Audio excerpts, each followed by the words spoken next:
পড়ার বিষয় পক্ষ থেকে বলছি, তোমরা যারা নেতাজি মুক্ত বিশ্ববিদ্যালয় ইউজি অর্থাৎ অনার্স গ্র্যাজুয়েশন করছো বিভিন্ন বিষয়ে, তাদের জন্য আমরা পড়ার বিষয় পক্ষ থেকে আমরা অনলাইনে সম্পূর্ণ আমাদের ইউটিউব চ্যানেলের মাধ্যমে আমরা অ্যাসাইনমেন্টের একেবারে 10টি সঠিক উত্তর দিয়ে দিচ্ছি। এখন অবধি আমরা 60টারও বেশি অ্যাসাইনমেন্টের উত্তর দিয়েছি।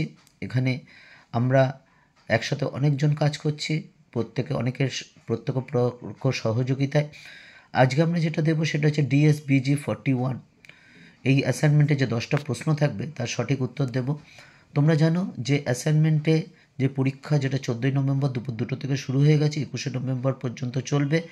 10টা প্রশ্ন থাকবে MCQ, প্রত্যেকটিতে 2 নম্বর, অর্থাৎ 10টা যদি তুমি ঠিক করতে পারো 20 নম্বর পাবে। আর এই 20 নম্বর যদি পেয়ে যাও, সহজেই তুমি কিন্তু পাস করতে পারবে, শুধু নয় ভালো রেজাল্টও হবে।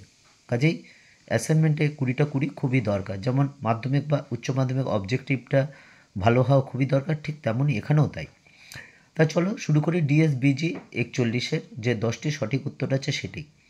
প্রথম প্রশ্ন দেখো, সাধনা পত্রিকায় 1299 বঙ্গাব্দের বৈশাখ সংখ্যায় রবীন্দ্রনাথ কোন বিদেশি কবির কবিতা অনুবাদ প্রকাশ করেন? জার্মান কবি হাইনে। এটা হচ্ছে সঠিক উত্তর। 4টে অপশন থাকবে, যার মধ্যে সেটা ঠিক সেটাই আমরা রেখেছি, কারণ বুঝতেই পারছো সময় একটা বিরাট ফ্যাক্টর। 2 নম্বর, আলাওল তার কাব্যে পদ্মাবতী কোন সালে রচনা করেন? আলাওল তার কাব্য পদ্মাবতী কোন সালে রচনা করেন? 1648 সালে।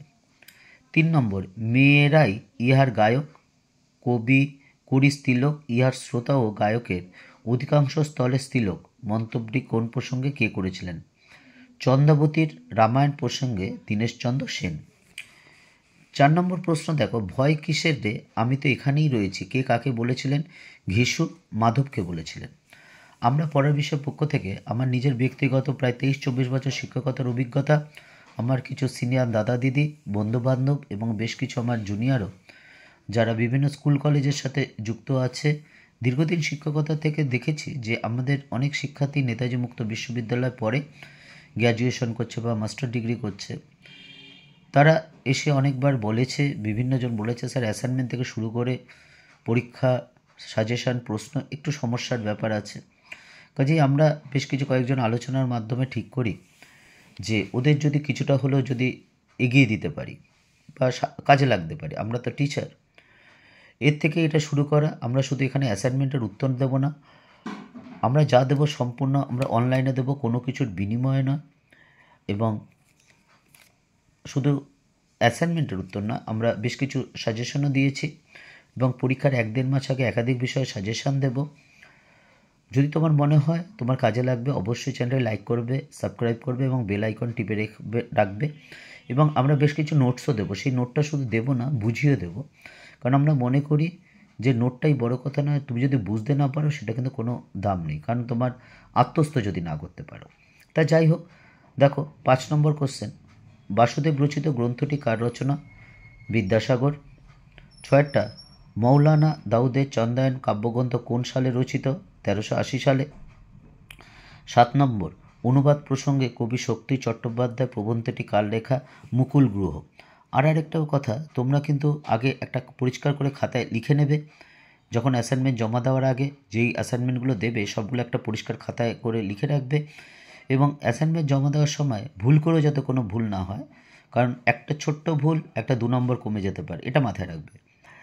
কাজেই খুব সতর্কভাবে দেবে, এটা হাতের একেবারে নিজের কাছের নাম্বার, কাজে এটাতে 20তে 20 পেতেই হবে।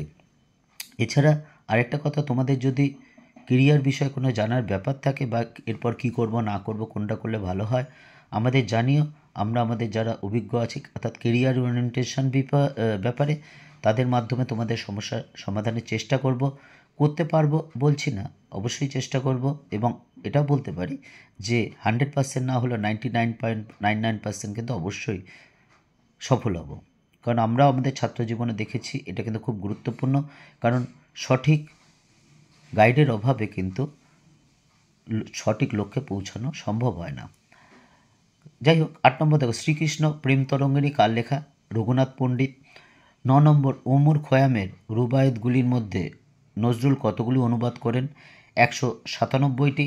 লাস্ট কোশ্চেন দেখো, জৈমিনী মহাভারত অবলম্বনে বাংলার মহাভারত অনুবাদ বা ভাবানুবাদ কে করেন? শিখর নন্দী। এই ছিল তোমাদের 10টি প্রশ্ন ডিএসবিজি 41-এর। কাজেই তোমরা যদি এটা দেখে উত্তর দাও অবশ্যই তোমরা 10টাই ঠিক হবে, অর্থাৎ অ্যাসাইনমেন্টে 20তে 20 পাবে।